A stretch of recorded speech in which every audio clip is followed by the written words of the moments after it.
Good evening, and thank you for coming. My name is James, and I'm the Humane Educator for the Animal Rights Foundation of Florida. Now, I'm typically giving this presentation to a high school classroom, so my audience is a little different. And same level. Same level. We'll find out. We'll find out. So I pretty much know my audience. I can pretty much guarantee that 99% of the kids in the class are eating meat, dairy, and eggs. And there might be one or two kids who are vegetarian, but it's a very rare occasion where you'll get a kid who is vegan. When I speak to adults, it's a little different. I don't quite know my audience as well. So I want to get to know you. So here's what I want everybody to do. I want everybody to please stand up.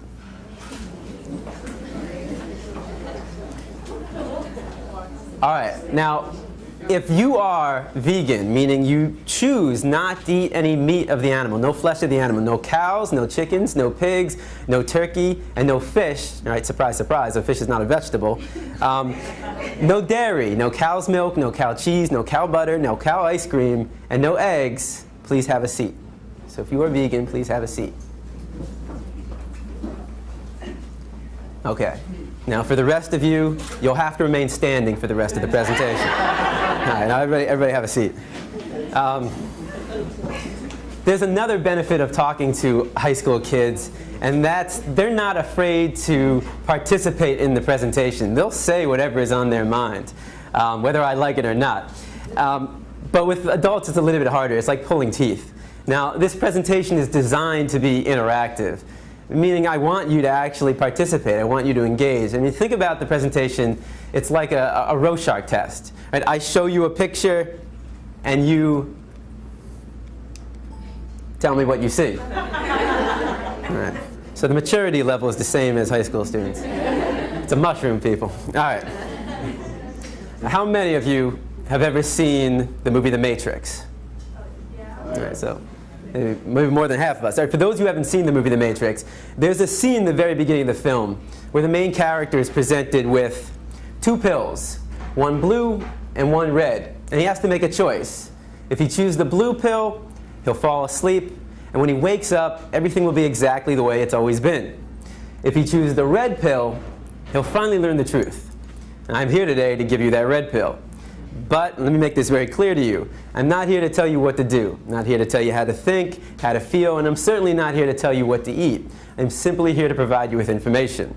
Now, what you do with that information is solely up to you. So, what does the matrix look like? Let me show you. Now, despite what you might be thinking, these two circles are not equal. I repeat, these two circles are not equal. One is in fact larger than the other. What I need you to do is determine which one that is. So, please raise your hand if you believe the blue circle is larger than the red. All right. Please raise your hand if you believe the red circle is larger than the blue. All right, very good. Now, before I said anything about these two circles, what was your first instinct? Equal, right? Because they look equal. And the reason why they look equal is because, in fact, they are equal. These two circles are identical. Yet I got just about every one of you to raise your hand and say that they're not. So what do we learn?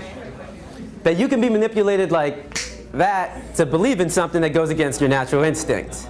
Just imagine as a child you're taught that the blue circle is larger than the red. If you say it enough times, you convince yourself that's the truth. If you're told the lie enough times, it becomes part of your reality. And if enough people are taught that lie, that the blue circle is larger than the red, well, now it becomes part of the culture. And if that culture then passes that misinformation along to the next generation, well, now it becomes tradition.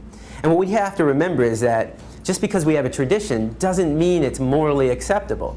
Tradition and morality are not always the same. I mean, can you think of any traditions that we once had in the United States of America that we no longer have? That today we think back and that was immoral? Slavery, right? Less than 200 years ago. And that was a tradition. So the traditions we have today doesn't necessarily mean they're morally acceptable. And as we evolve as a culture, so do our traditions. Now, the Matrix is a story. It's a story when told enough times to enough people, it becomes part of that culture. It becomes the tradition. And this story is being told over and over every day. In fact, if you believe the image on the carton is where you're getting your milk from, you're deceiving yourself. This is a fantasy. It only exists in your head. It's a blue pill fed to you by the industry to get you to buy their product. This is the matrix, the lie we tell ourselves about where our food is coming from. The reality is far more disturbing. 90 to 95% of the milk, the meat, and the eggs that we consume in the United States are coming from these conditions. Now, this is called factory farming. This is where you take thousands of hens, pigs, and cows, and you confine them into warehouses. In fact, every year in the United States, 10 billion, right? 10 billion cows, pigs, and chickens are being slaughtered for food. So what that works out to be is that every second in the United States, 300 animals are killed, just like that. So 300, 600, 900, 1,200. By the time I'm done talking today, there'll be over 1 million animals that have been slaughtered. And most of us don't even blink an eye. I mean, how is it possible that in the United States of America we can slaughter 300 animals every second and not question that? Because of the story we've been told. The story justifies the action. If you say it enough times, you actually convince yourself that's the truth. How many of you were taught as a child you need to eat meat to get protein? I mean, I know I was. How many of you were taught you need to drink cow's milk to get strong bones? Not dog milk, not chimpanzee milk, not elephant milk, not rhino milk, not hippo milk, not tiger milk, not lion milk, not giraffe milk, not elephant milk. Did I say that already? I think you get the point. Not even our own mother's milk, but we need to drink cow's milk to get strong bones. The absurdity of drinking the milk from any other species and any other being besides our own mother, when it's said enough times, loses its absurdness. So all we're going to do today is find out if the matrix is telling the truth. Now, the first thing we've been taught is that our diet is natural. You know, we eat meat, dairy, and eggs, so therefore it must be natural. So let's find out. Now, you have two images on the wall. All right, again, remember the Rorschach test. You have two images on the wall. I want you to tell me all the thoughts that come to mind when you see the image on the left. And don't be afraid to scream out. Nobody's going to get sent to the principal. What do you see? Fresh, yum, sweet, right? If I came into the room with a basket of strawberries that looked just like that, organic, and I put him on the chair right here, now what would be your thoughts? Okay, same thoughts. What would you think if one of us got up and started chewing on the strawberries? Maybe we'd want to join in. If I come into the room with a basket of strawberries, how many of your mouth starts to salivate? Your mouth starts to water? If I take a strawberry and I put it under your nose, what do you smell? If I take a knife and I slice that strawberry in half and put that under your nose, now what do you smell? Notice how all the sensations remain the same. You see a strawberry and it looks like a strawberry. You smell a strawberry and it smells like a strawberry. And you take a bite out of a strawberry and surprise, surprise, it tastes like a strawberry. Exactly, it's a strawberry. But what thoughts come to mind when you see the image on the right? Cute. It's kind of a rigged audience. You're in a vegan restaurant. But you know, when I go to a classroom, you know, half the response, you'll get half the kids who say, "Oh, cute, animal, pig, Wilbur, babe." So half the class will see an animal, and the other half of the class will see bacon, sausage, ham, pig, sweet pork, and hot dog. They'll see a food. It's one or the other. You're either seeing an animal or you're seeing food. Now, what would happen if I took one of the pigs living, brought him into the room right here, and put him right in front of you? Does that change it? Now what do we see? And I mean, what would we think if one of us got up and started chewing on the pig? Not very normal. If I come into the room with a pig under my arm, how many of your mouth starts to salivate? Right? If I take a pig and I put it under your nose, what do you smell? You smell a pig. Just like if I took a dog and put it under your nose, you smell a dog. A cat, you smell a cat. If I took a knife and I sliced that pig in half and put that under your nose, now what do you smell? You smell the stench of death. You smell a rotting corpse, bacteria, decomposing flesh. You see, there's a process involved, and I'm here today to show you that process of how you convert this animal into this product. Why should it be kept a secret? Why should we not know what we're participating in and what we're putting in our body? Now, let's make the situation slightly more realistic. If I were to put a pig on this side of the room living and a butcher's knife on the side of that room, I mean, how many people would be willing to pick up the knife and take the life of that animal? It's very rare, right? And if somebody did that, that's all right, but how many people in this room would try to stop that person from doing that, right? Would we try that? Of course. That's compassion. I mean, that is the greatest quality in the human race. There's no other species on this planet that has that level of compassion to extend to all living beings. But if you would stop somebody from killing a pig in front of you, and then go home and have this for breakfast, well, that's called hypocrisy. You know, just because it comes in a nice, neat package all dressed up in your supermarket, just because you didn't take the knife and shove it through their jugular, just because you didn't get blood on your clothes, and just because you didn't hear their screams doesn't mean you didn't participate in the killing.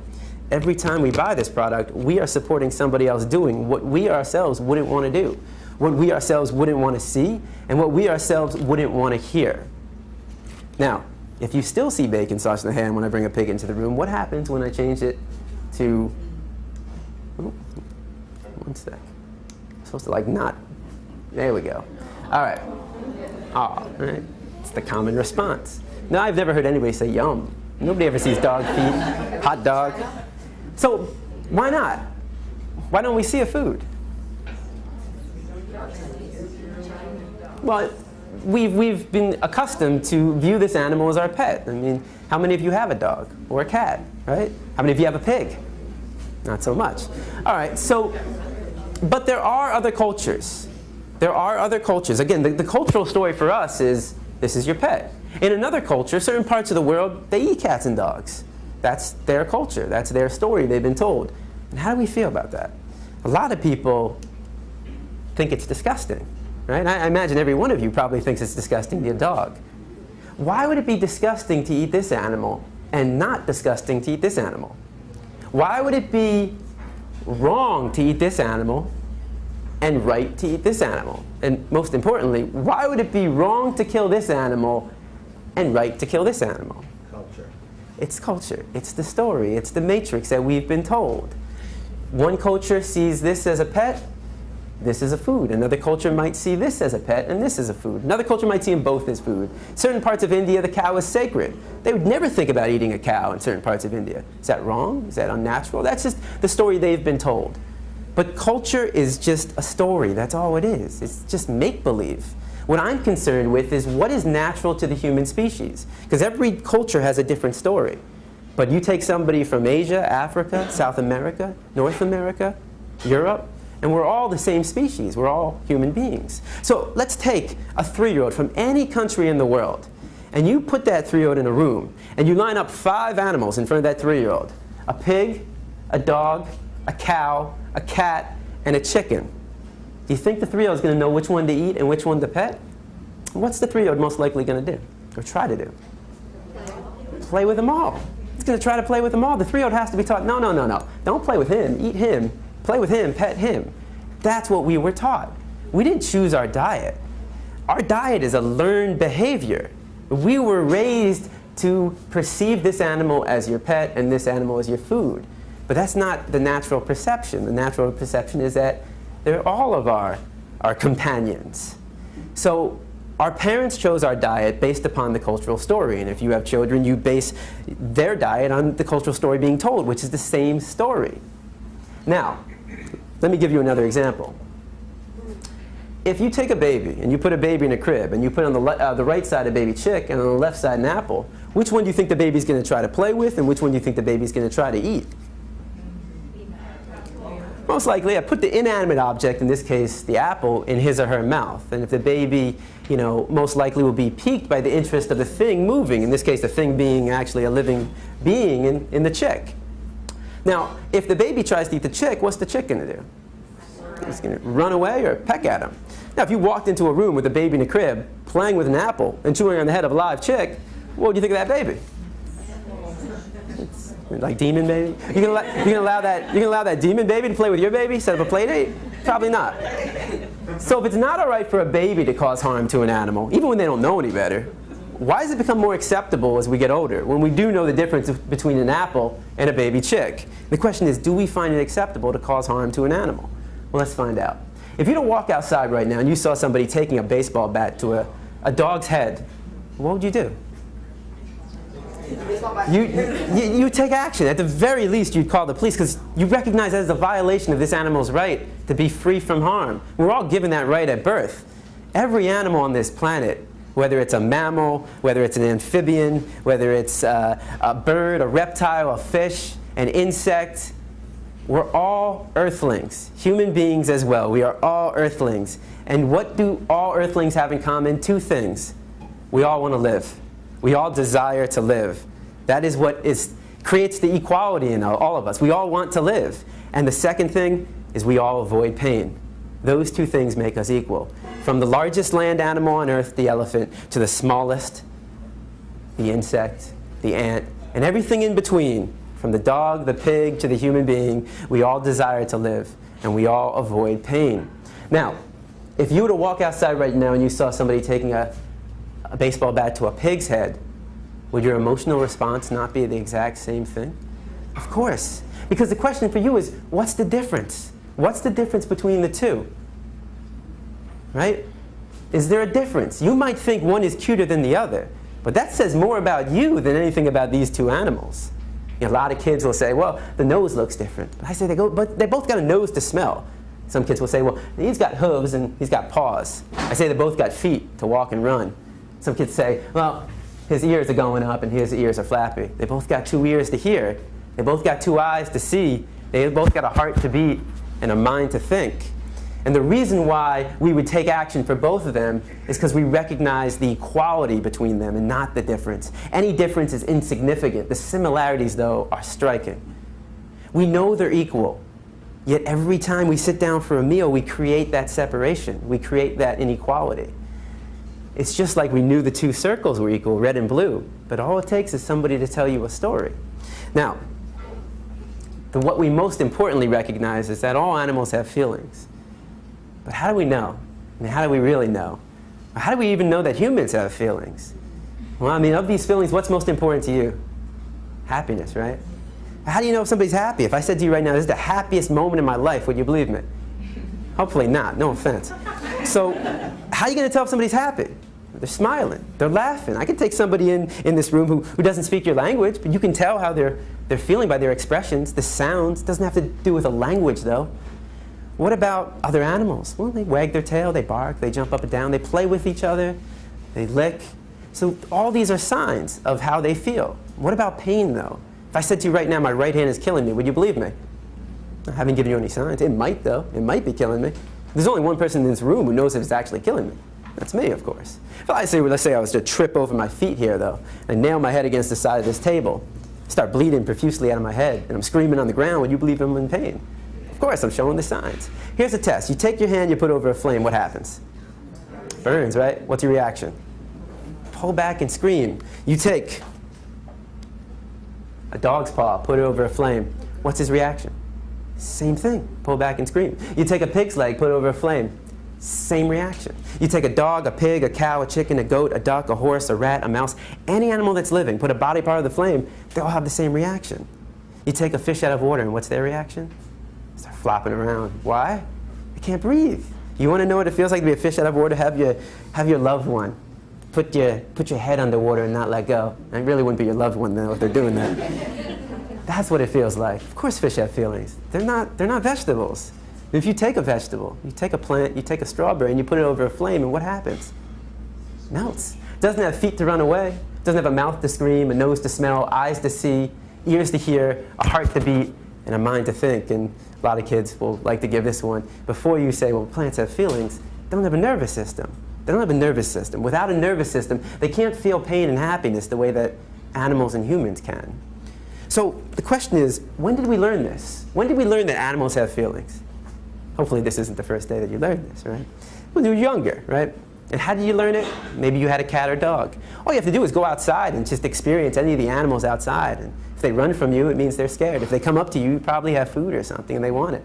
So we understand this through the experiences we have. In fact, think about the books that were read to you as a child, the songs you listened to, and how about the movies? Now think about the movies we show to our kids. What do all these movies have in common? What are they about? What kind of animals? Farmed animals. Even fish are being farmed. You have pigs, chickens, cows, and fish. These are all the animals we eat. What's the common theme in these movies? They're running. Yeah, they're being saved. No animal wants to die. No animal wants to be dinner on your plate. And we root for these animals. You take even the biggest pork eater in the world, he's rooting for Wilbur. Nobody wants to see Wilbur made into bacon at the end of that film. Chicken Run. We root for the chickens. Now, I guarantee there are 1,000 people watching Chicken Run. Go, chickens, go. While eating a KFC bucket of chicken wings. Because they're not making that connection. Babe. How many kids watch the movie Babe, fall in love with Babe, and then go home and are fed Babe unknowingly by their parents. So we're teaching kids to love these animals but eat them too. And this is the closest thing you'll come to see their reality in the Matrix, in the story we've told ourselves. And most of the times, unfortunately, the closest thing we'll come to is in cartoon form. And what is it, by Pixar and Disney, nonetheless. But today we step outside the Matrix, and generally speaking, when I go into a high school classroom, I show Meet Your Meat. If you haven't seen this video, if you still are eating meat, dairy, eggs, fish, take a look at meat.org, meat.org, and you can see the conditions that these animals live in. Now, I'm not going to show you that. Every time I show it to adults, they just leave. They don't come back. So I'm going to show you a 3-minute video, again, by the same people that put on the first video, Farm Sanctuary. It's 3 minutes. If you don't want to watch it, you don't have to. But this is where 90 to 95% of the meat, dairy, and eggs that we're consuming in the United States are coming from. And I mean, really, if you have a problem watching it, but you don't have a problem eating it, you know, why the disconnect there? But this isn't just about animal rights. This is also a health issue, and that's the second part of the presentation we'll talk about after the video. The question is, do these animals look healthy? Do the conditions they're living in look healthy? Because if the animals don't look healthy to you, why would you want to put a sick animal into your body? One last thing before I show the video. A lot of people say, well, what about milk? There doesn't seem to be any harm in raising cows for milk. Notice the very first scene in this video of the dairy cows, and you're going to actually see a cow giving birth, and notice what happens to her calf, and notice her response.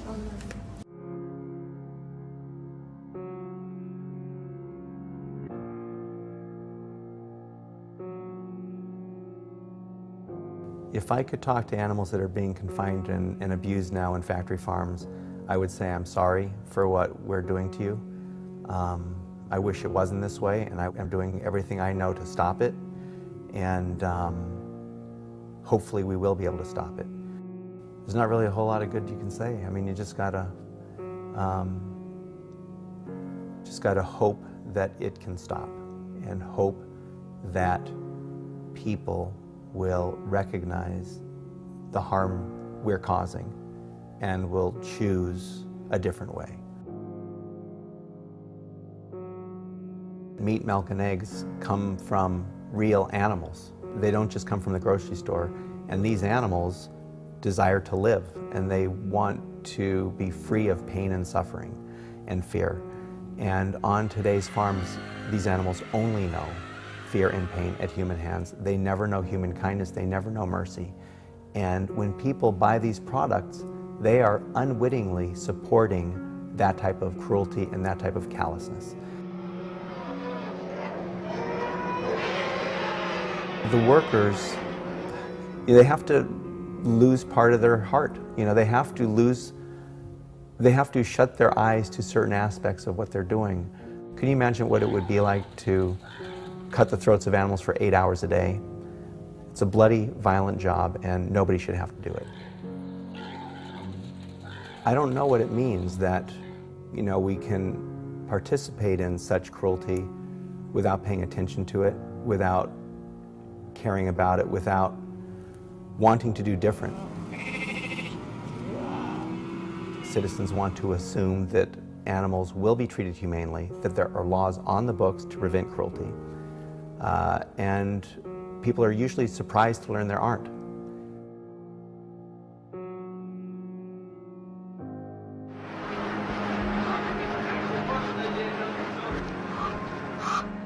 If people looked at what was happening, they'd be appalled.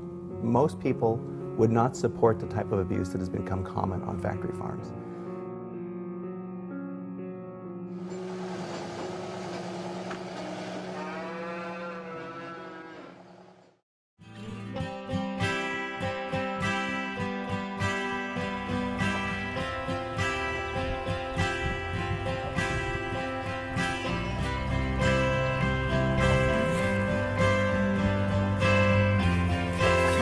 You got the legs and. Oh, okay.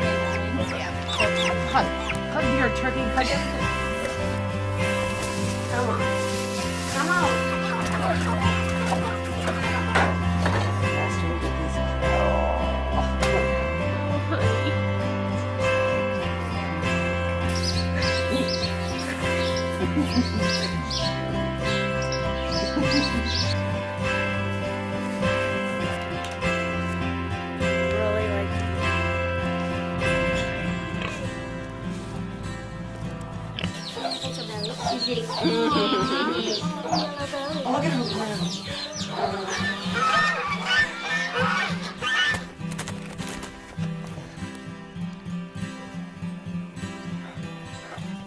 at her wrinkled nose. Plus the wrinkle his nose in the room. You're very brave. Are you gonna poop? Can you pull off the brace?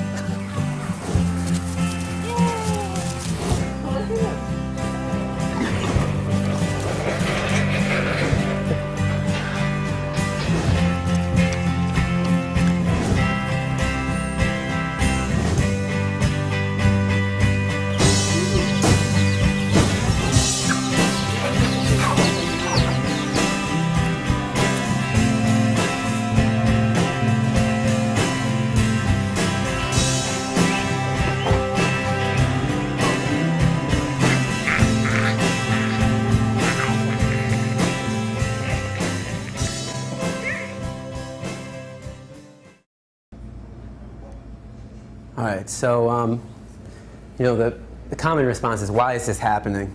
And there's a very simple explanation for why it does happen. If you were to walk outside right now, if you walk down US 1 and you walk further down, let's say you came to a restaurant that just opened up, right? They were serving cats and dogs. That was their main item on the menu. Now, how many of you would be out there right now protesting? Guarantee, before the day would be over, you would have that place shut down, right? Walk down the street, a few blocks down, you'll come to a steakhouse. I don't see anybody protesting. I don't see that place being shut down. Why? Because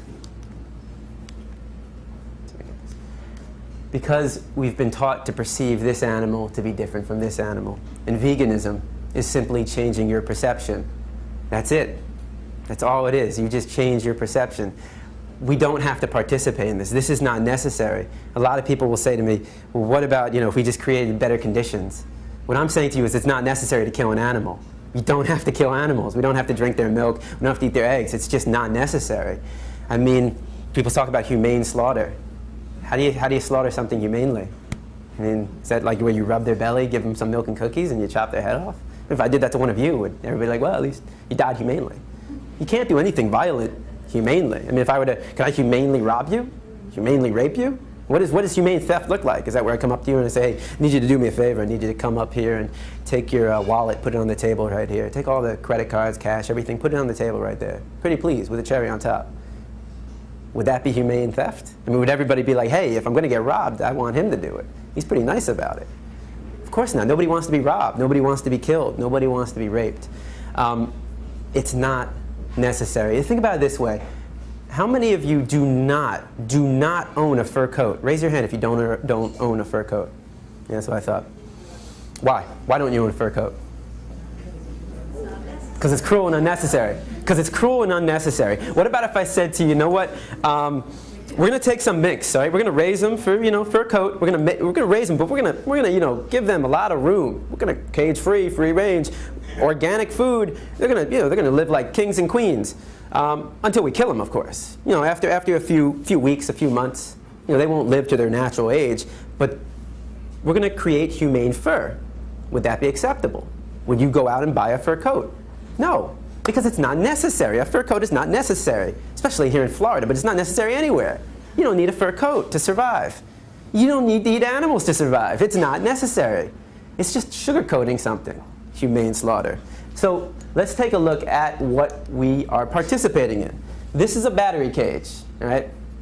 It's literally the size of a milk crate, just like this. You take 4 to 6 hens, you put them in a crate this size, and you burn their beaks off. Why? Because in these conditions, they become aggressive. It'd be like if I took everybody in the first and second row, put you in that corner, and sealed it off. Kept you there for, 48 hours straight. I guarantee you're not going to remain friends for that long. You want more space. So they're denied the ability to do what's natural to them, spread their wings, forage. So how does the industry solve this problem? Cage-free, free range. I mean, that sounds pretty good. Who in this room doesn't want to live free, right? This is a cage-free farm in Virginia. It's just a label. It's just a label. It makes us feel better about what we're participating in, but it means absolutely nothing to the animal. Cage-free simply means you can take 500 hens and put them in this room. According to the industry, that is cage-free. Question is, what is your definition of freedom? Does this apply? Now, even on the old McDonald's farm that we all have stuck in our head, even if you find that magical farm, and good luck finding it, doesn't matter. Because all male chicks born in the egg industry are thrown out, literally. Why? It seems kind of wasteful. Why throw out the male chicks? They don't fit into the equation. They don't serve any purpose to the industry. So we cage them, we debeak them, we still cage them, call it freedom though. We can still debeak them in these conditions, and we throw out all the male chicks, whether it's cage-free, free-range, or organic. Whoops, that was the wrong way. All so that we can have this. Well, might as well get to know what it is. What is an egg? A lot of people think it's a baby chick. It's not a baby chick. A lot of people think it's a fetus. It's not a fetus. It's not an embryo, which is good. I mean, I don't know why anybody would want to eat a fetus or an embryo in the first place. So what is it? Well, it's an unfertilized egg. That doesn't sound that bad at all. All right. Well, once a month, every woman in this room, or maybe not every woman in this room, sheds, or at some point, sheds an unfertilized egg. What is that called? Period. Congratulations. You're eating a hen period. It's the menstruation cycle discharge of a hen. Now, I'm not going to eat a woman's period, just like, why should I have a hen period? There's no need to eat any period from any living being. It's disgusting, and, you know, we should call it what it is. I mean, if we were just, you know, when we were young, when we were kids, and, you know, our parents said, hey, you want some scrambled hen periods for breakfast? I'd pass. You know? It's like honey. What is honey? Yeah, it's vomit. It's regurgitated throw up. They throw up for their own cells. They take the nectar, they digest it, and they throw up. And it's for their own cells. They're not producing it for us. We call it honey because who in their right mind would want to buy a product called bee vomit? I mean, you know, you put vomit next to any product in the supermarket, and I guarantee it's not going to sell. Doesn't take a business expert to realize that. All right. What about milk? Well, even your happy cows in California are hooked up to machines. This is the way it is. All right. Now, when does a cow start producing milk? During pregnancy. She starts lactating during pregnancy, right? It's funny. I mean, I've been to a lot of schools, and I'll get even high school teachers who will say, huh, I didn't know that. I just thought there was this magical cow that just produced milk. It's like, okay. All mammals produce milk when they're pregnant. And how does she become pregnant? Well, you know, we like to think they get to have sex, right? At the very least, they get the pleasure of sex. But there's no sex on the farm. The farmer's not going to wait for a cow and a bull to get it on. He's not going to set the mood, light some candles, put on Barry White. It's a business. He's running a business, you know? And the business is not in the welfare of the animal. It's in producing a profit. So how do you get a cow pregnant without a bull? Artificially inseminate them. If you were to artificially inseminate a woman without her consent, what would that be called? Rape. I am not saying a woman is a cow, but I am saying rape is rape. I mean, just look up the definition of rape. Exerting your power over another sexually. So what's your definition of another? Does that only apply to women? How about men? How about other beings? Well, now she's pregnant. She gives birth. What happens to her baby? All male calves born in the dairy industry, like if you were here in the beginning, the Saving Billy, all male calves born in the dairy industry are immediately taken away from their mother, chained by the neck to a crate, deprived of their mother's milk, fed an inefficient diet so that their body become anemic, so lack of iron. They will never be able to turn around, will never see the light of day. Every glass of milk supports this industry. And some people say, well, veal is the cruelest industry, or foie gras, where they shove a pipe down a duck's throat. I mean, cruelest industry. How do you put pain in some kind of like, okay, well, it's pretty bad right here, but it's not so bad here. Pain is pain. Suffering is suffering. Don't categorize it. This is all suffering for these animals. Why do they do that to the male calves? Just like the male chicks, they don't fit into the equation. They don't produce the milk. If you're drinking cow's milk, the only reason is because a calf chained to a box isn't. Now, what about the female calves? They too will be taken away from the mother. Why? Why would the female calf that will grow up to be like her mother, which is a constant cycle of impregnation, birth, and milking, why would she be taken away from the mother? Right, and we want the milk. How do you think it makes a cow feel to have her baby torn away from her? Anybody who's a parent, how would you feel if you had your baby torn away from you? All milk, whether it's organic, meaning they don't put in, the hormones and the pesticides, doesn't matter. All milk is stress milk. That's not something you pasteurize out of the milk. It's part of it. It's part of it's like it's part of the meat, part of the cheese. It's part of what you're drinking. It's stress. Now, biologically speaking, who was a cow producing milk for? Biologically speaking.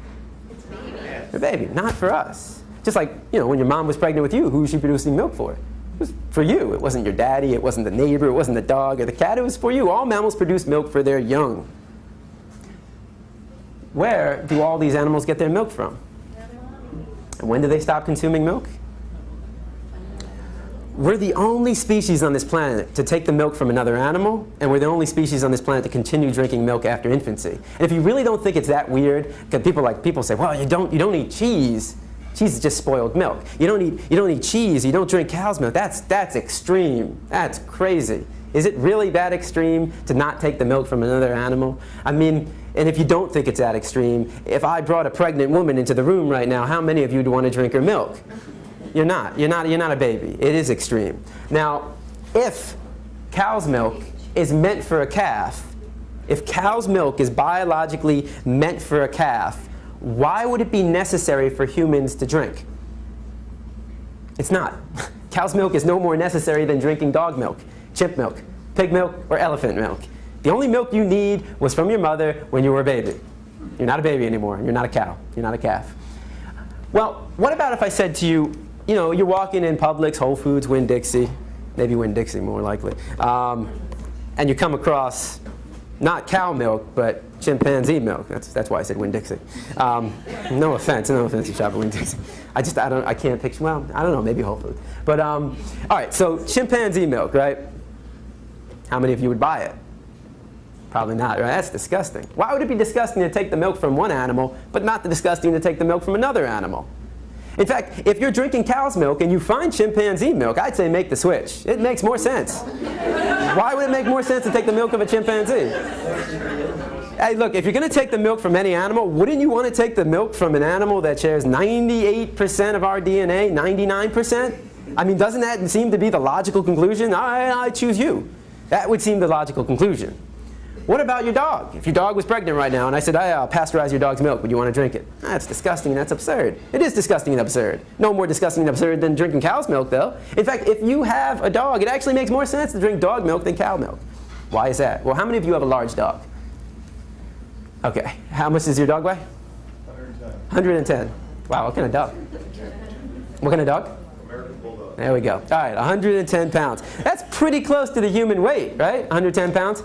That seems to make sense. This animal weighs 2,000 pounds. Why put a product meant for a 2,000-pound animal into this? And a baby doesn't even know why. All right.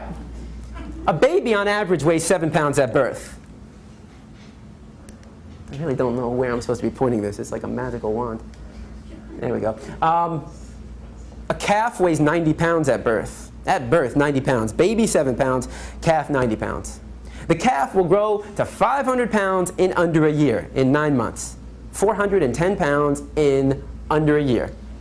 What makes them grow so large so fast?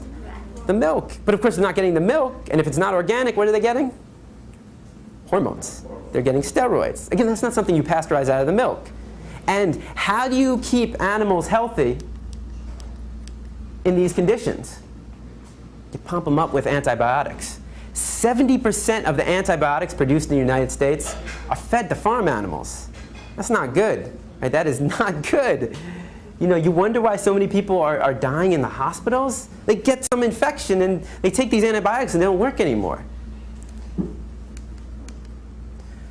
So how do we actually justify putting a product meant for a 2,000-pound animal? They grow to 2,000 pounds in 2 years into this. Well, the story. Once again, the story justifies the action. Say it enough times, you convince yourself it's the truth. Every story has an author. Who is the author of this story? Dairy. Right. And what is the ultimate goal of the dairy industry? I mean, why would the dairy industry be some holier-than-thou company? I mean, if I said to you, cigarettes, it does a body good, you'd probably say, I work for the cigarette company, right? And none of us would believe that. But why believe this? And if you believe that milk does a body good, why would 75% of the human population be lactose intolerant?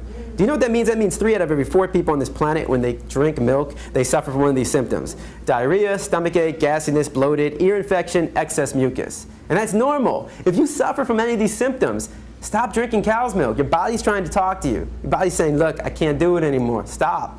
Listen to your body. Your body knows best. Of course, the dairy industry will come up with a new product called, what, lactate? They put the enzyme. You see, the reason why most people are lactose intolerant is because all mammals, and human beings are mammals, have an enzyme known as lactase. Put an A right there. That enzyme breaks down the sugar known as lactose. As we mature, we lose that enzyme. So it's normal to be lactose intolerant. But of course, the dairy industry starts injecting the enzyme into it.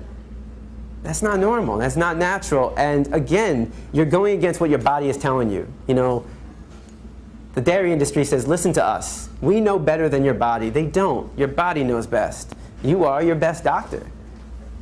But it must be good for kids, though, right? I mean, because every school I've been into, elementary, middle, and high school, is all one product being served. What product is that? Milk. Well, what's the number one cause of food allergies among infants and children? Anybody want to take a wild guess? No shit. All right, so if most people on this planet can't consume milk, and most children and infants, if they have an allergy, it's from milk, cow's milk, and not peanuts, but cow's milk. Why again are we drinking this? What have we been told? Drink milk, get strong bones. Does a body good. What does a body good? Calcium does a body good. The question is this the best source of calcium? Let's find out. Countries that consume the most milk. What countries drink the most milk? US. I go into classrooms and you get kids being like, Florida. All right. No, Norway would be on this list as well. What is osteoporosis? It's a loss of bone density. It's literally weak bones. Remember what you've been taught. Drink cow's milk, get strong bones. What countries have the highest rate of osteoporosis? All right, well, either it's just a random coincidence, or there's more to it. The more to it is this.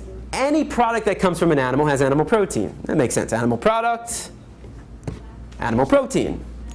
Well, that animal protein, you know, protein is the amino acids, the building blocks of protein. Those amino acids, which are good, unfortunately, though, they're high in sulfur. So you want amino acids, but the problem with animal protein is that those amino acids are high in sulfur. When you put that in your body becomes acidic. You're making your body acidic, and your body's not meant to be acidic. It's meant to be alkaline, right? The pH balance is going lower than what it should be. So how does your body compensate? Well, they have to neutralize the acidity. So what do? They start releasing calcium from the bones. So the more cow's milk you drink, according to these statistics, the weaker your bones can actually become. The more animal protein you eat, the weaker your bones can actually become. In fact, if you look at countries in Africa and Asia, they don't suffer from very high rates of osteoporosis. They also don't drink very much cow's milk, if none at all, and they also don't eat as much animal protein. Now, kids will say, yeah, but wait a second, what do I put on my cereal? Problem solved. The diet for you the chance to diagnose them, that's not the problem. Right, it's because this information isn't out, I mean, it's out there, but people aren't being taught it. And this is, you know, this is basically the alternative perspective, and you know, you can do your own research and find out if what I'm saying is valid or not. But I mean, you can go with these alternative milks, and a lot of people are like fake meats and fake milks. No, they're not fake, they're real, right? These are real products, and they come from plants. You have the soy milk, the almond milk, rice milk, coconut milk, oat milk. You can do hemp milk, high in protein. So these are alternatives that you can do. And I know you've all heard of a taste test, right? Well, let's do a health test, all right? So here we have the milk that comes from an animal, and here we have the milk that comes from a plant, a soybean. All right, there is 150 milligrams of calcium per half a glass in your cow's milk. How many do you think is in your soy milk?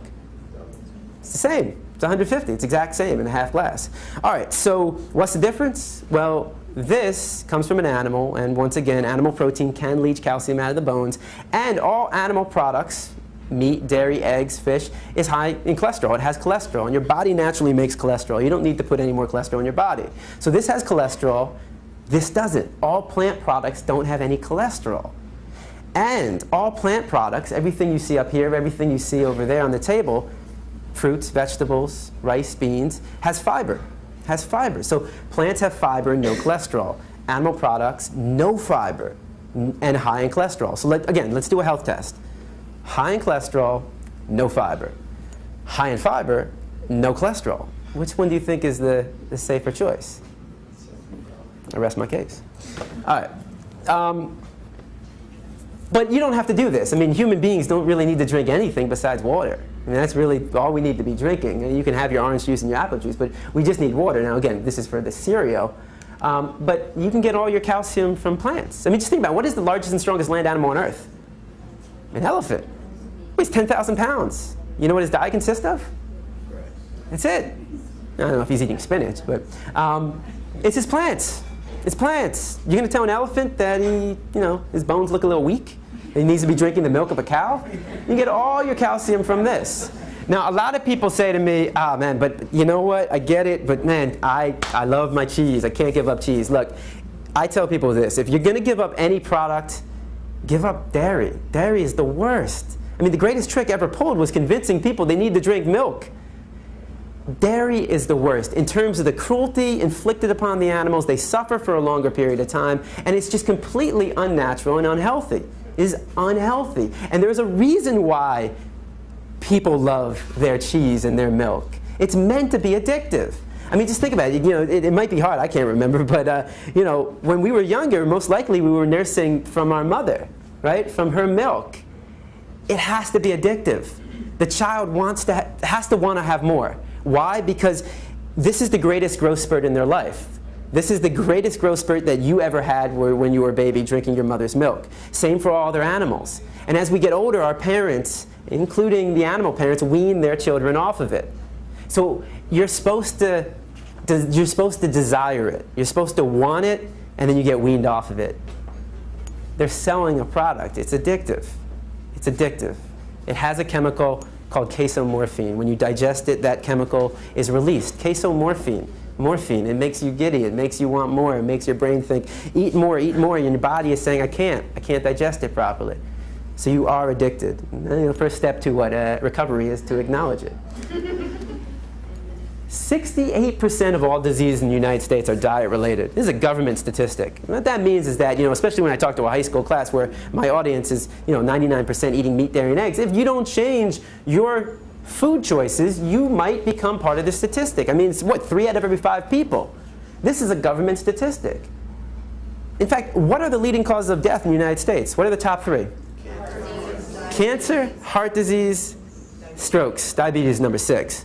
All right? Every 40 seconds, somebody suffers a stroke in the United States. Right? That's the American Stroke Association.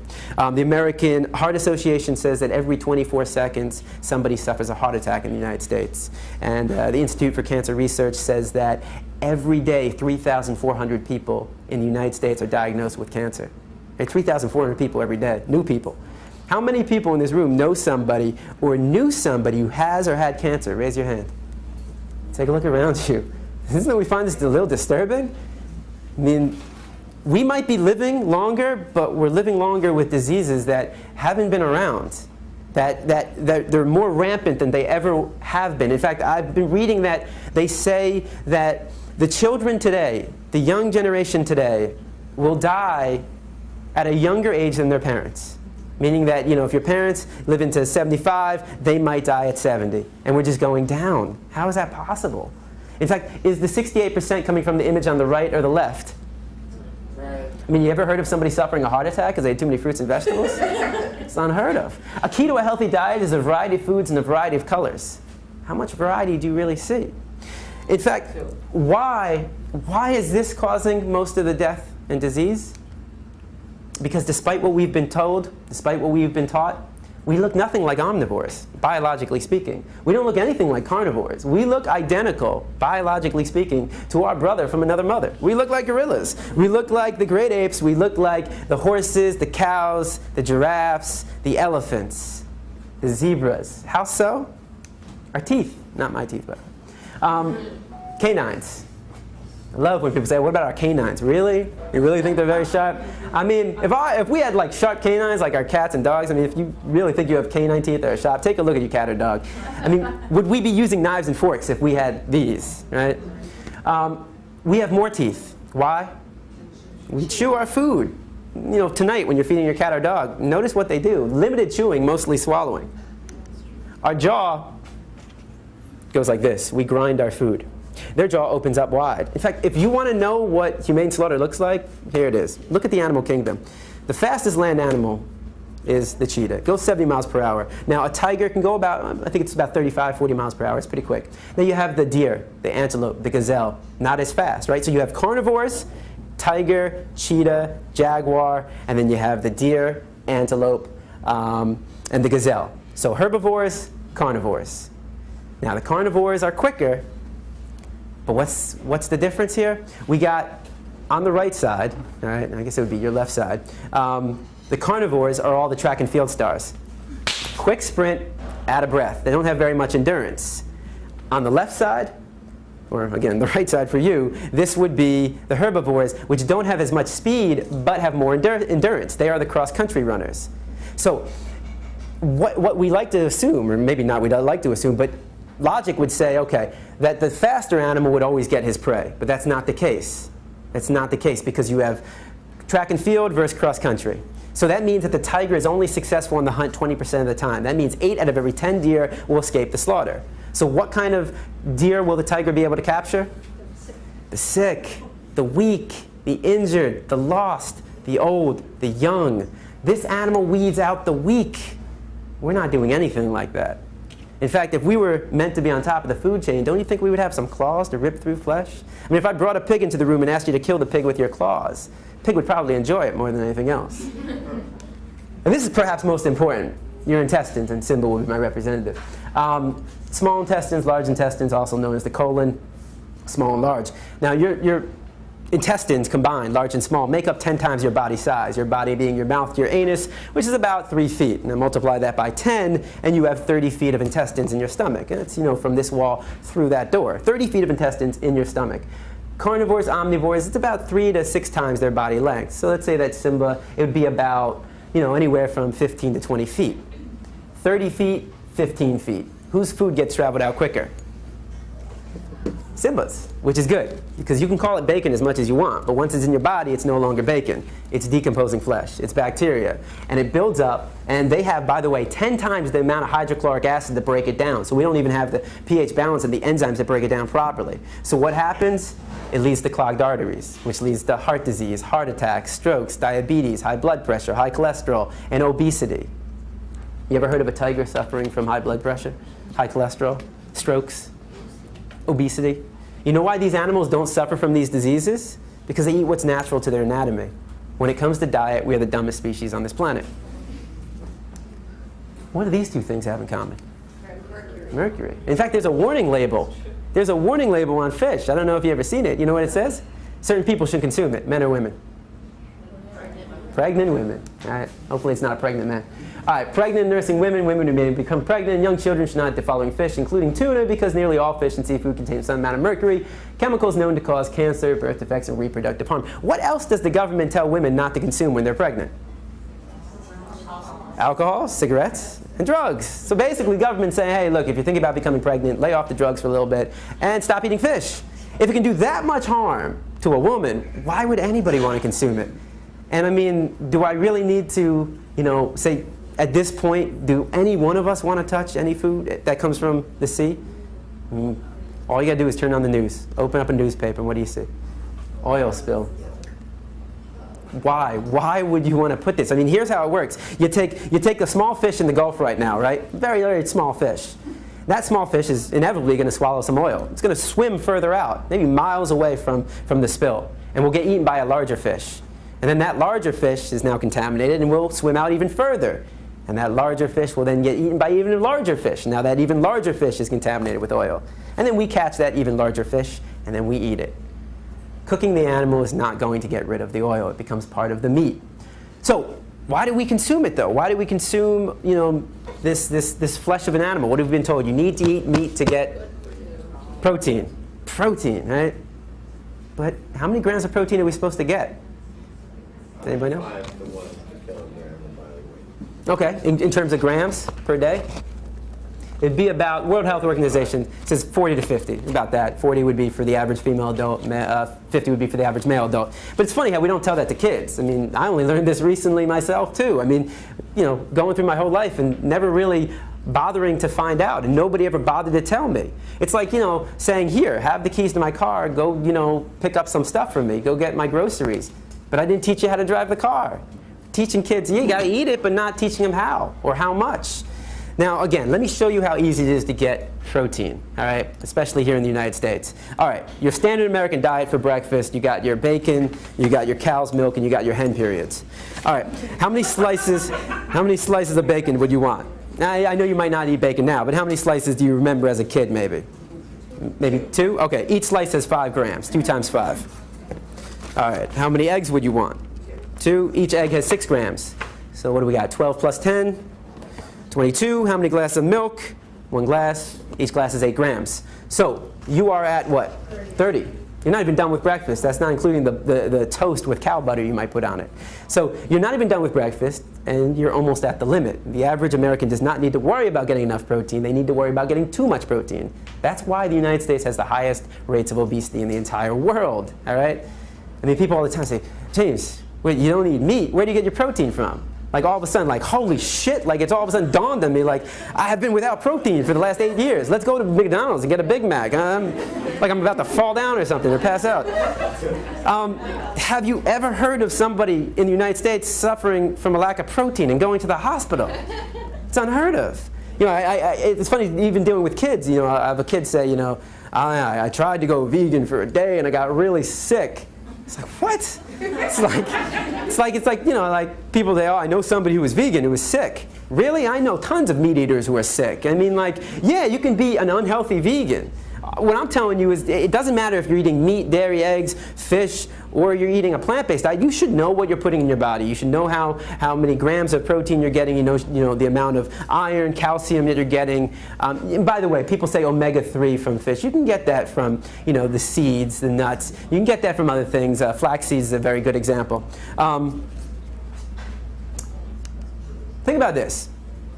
These are the largest and strongest land animals on Earth. And what does their diet consist of? Plants. You're in good company if you're only eating plants.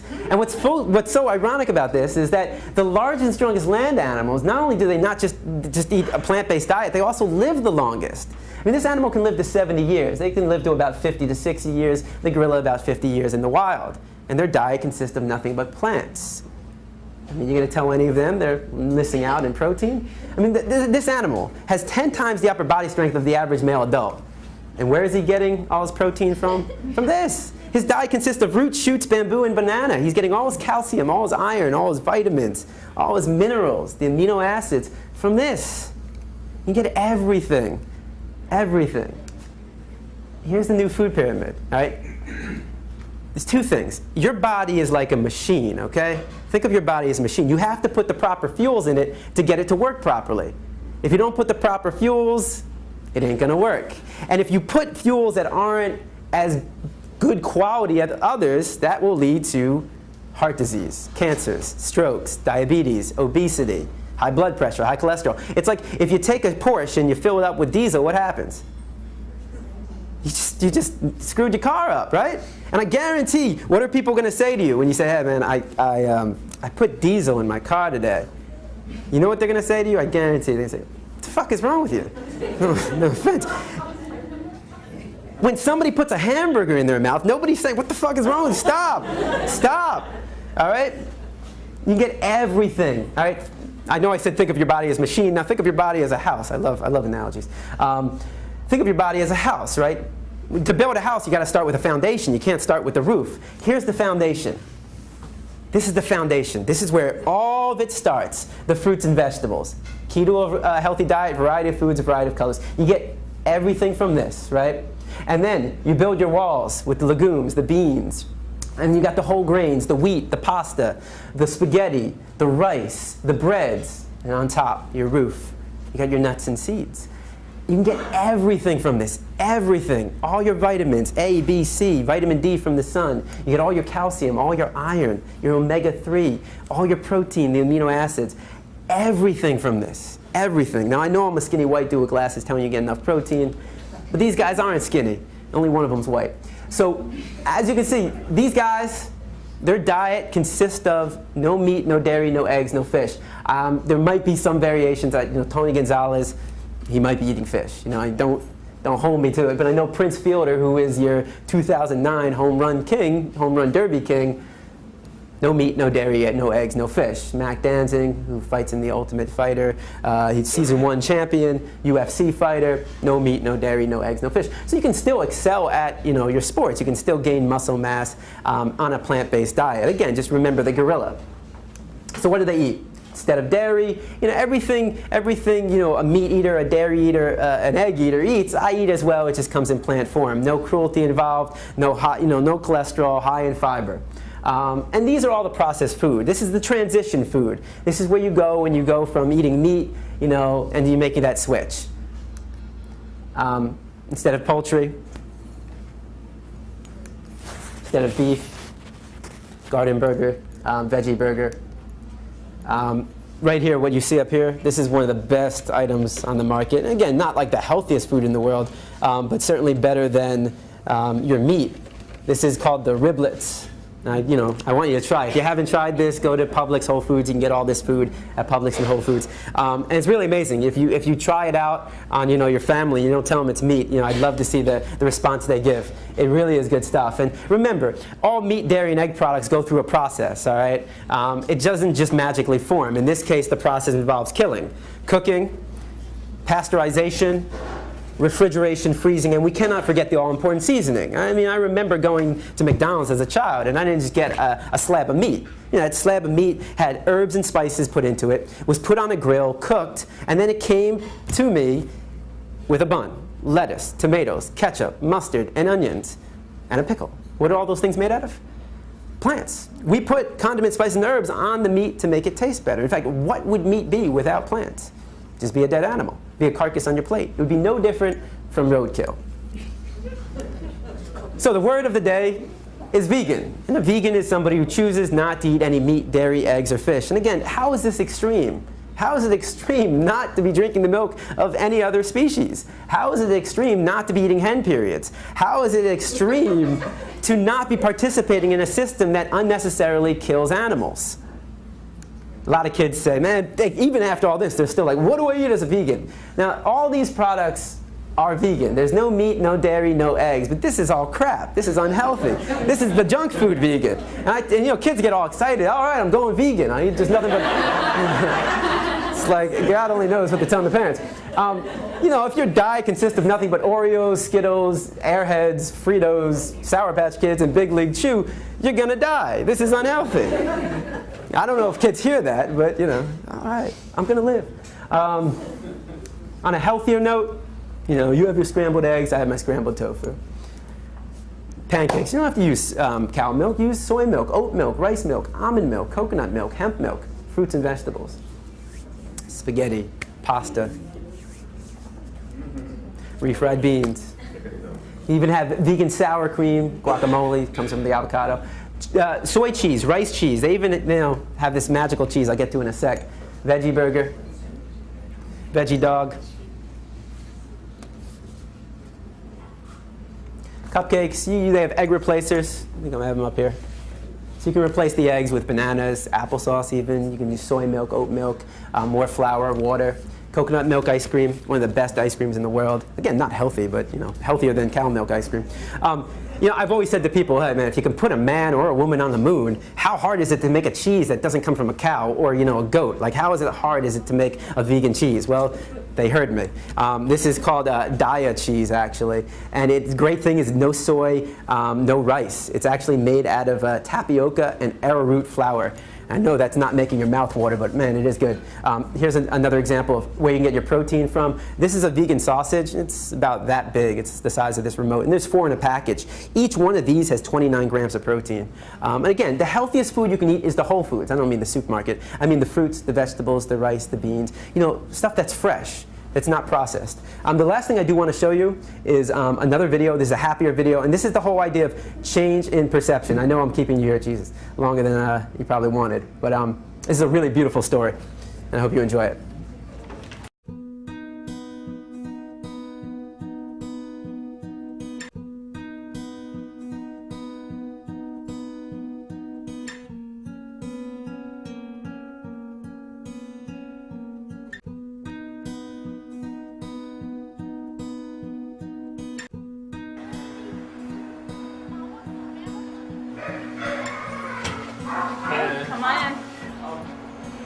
she is, beautiful girl.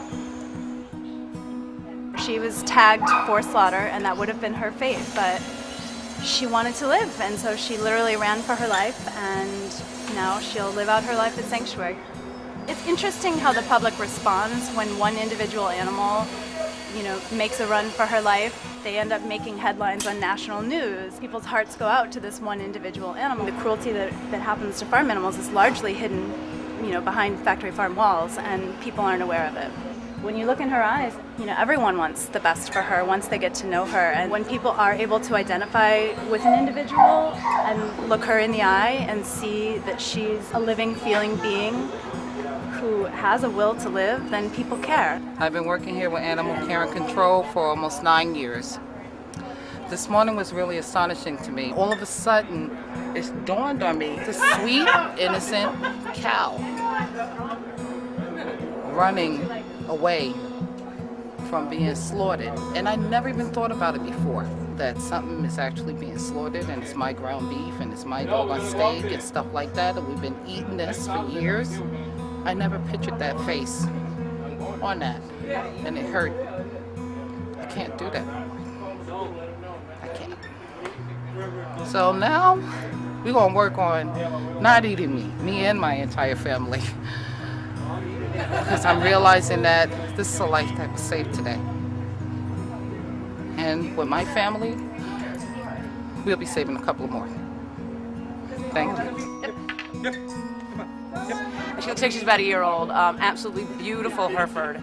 And those, unfortunately, are cows that they use for meat. She's most likely at a live market.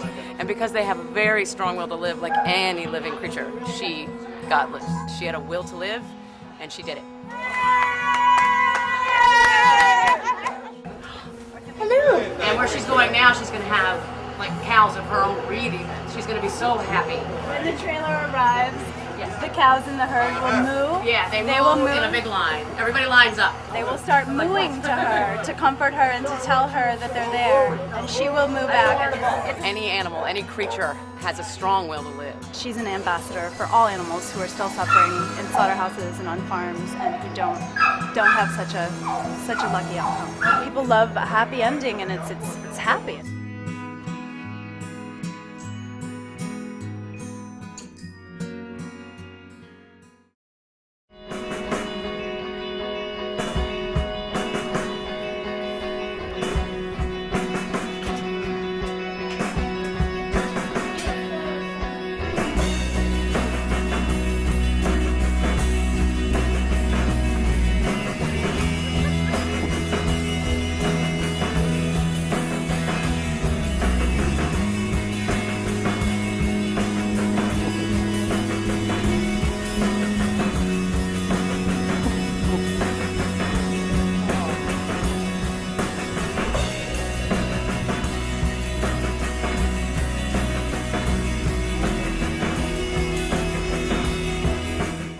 So I've seen that like 100 times and I still get goosebumps. It's simple, it's unnecessary. It doesn't have to be this way. You change your perception, you change the story. That's all it is. It's just the changing of the story, and we can't wait for other people to do it. We have to do it ourselves. Every animal wants to live. Every animal wants to live, and no animal wants to experience pain. If you guys want more information, you can always email me at james@arff.org. You can visit our website for all of this information, arff.org. We're giving these presentations throughout the year. This is obviously every last Sunday of the month. I give these presentations here at Sublime, 5:30 to 6:30. I know we're gone over. But also, we go to juvenile detention centers, we go to high schools. We do many different presentations on different subjects as well. Right now I'm spending most of my time in camps. It's been very nice not to have to say, if you can hear my voice, clap once. Don't put that in your mouth or your ear. So yeah, if you want more information about what we do, all these presentations are free. They're all free. We give them free. So if you're interested in having a presentation at your school, if you're a teacher, at some community event that you might be running, we do everything. It doesn't matter what it is. Birthday party, bar mitzvah, bat mitzvah, circumcision. Maybe not the circumcision. All right. Also, I do want to say there's a lot of information out there. We have starter kits. We have why vegans, to talk about the ethical aspect of veganism. There's also, again, more information on the Animal Rights Foundation. This is a card. This has a list of all the veg-friendly restaurants in South Florida, Miami-Dade, Broward, and Palm Beach counties. Definitely take one of these. It's all out there on the table. This is my card as well. If you have any questions, you can come see me. If you did not print out the email, if you were on the Sublime list and you want $10 off tonight, it's only for the table. So yeah, I apologize for that, but it's for the table. So not everybody at the table gets it. It's just, or maybe no, you know what? I'm wrong. I'm totally wrong. It's for 2. So it's if you have a group of 4 people, you get 2 of these. And thank you guys for listening. I hope you enjoyed it.